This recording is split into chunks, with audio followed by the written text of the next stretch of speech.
তালাশ করা আরম্ভ করলেন, কিন্তু কোথাও পাওয়া যায় না।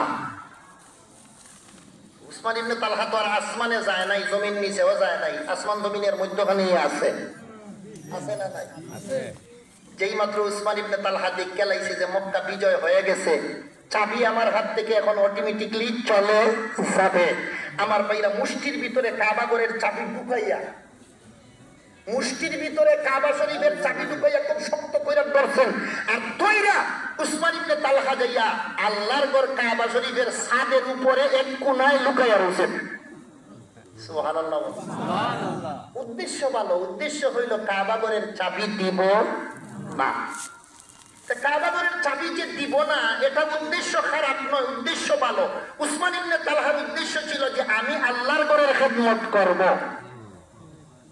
আল্লাহর ঘরের চাবি আমার কাছে থাকবে, এই চাবি দিয়ে ঘর খুলবো, ঝাড়ু দিব, মুছবো, পরিষ্কার করব, আল্লাহর ঘরের খেদমত করব। যদিও তখন পর্যন্ত কাফির, কিন্তু আমার ভাইরা চাবি না দেওয়ার উদ্দেশ্য এখন যে দিতেছেন না, এখন যে দিতেছেন না বর্তমানে আমার ভাইরা মুষ্টির ভিতরে চাবি লইয়া কাবা ঘরের উপরে যে লুকাইয়া বসছেন, আমার ভাইরা এখন যে চাবি দিতেছেন না, এখন চাবি না দেওয়ার উদ্দেশ্য হইল ভালো। উদ্দেশ্য হইল চাবি যদি আমার হাত থেকে চলে যায়, কাবা ঘরের খাদিমার আমি থাকবো না, কাবা ঘরের খেদমত করতে পারবো না, বরং আমি উসমান ইবনে তালহার নিয়ত হইল যতদিন জিন্দা থাকবো ততদিন আল্লাহর ঘরের খেদমত করেই যাব। বুঝে থাকলে বলুন তো দেখি উসমান ইবনে তালহার উদ্দেশ্য ভালো না খারাপ? ভালো।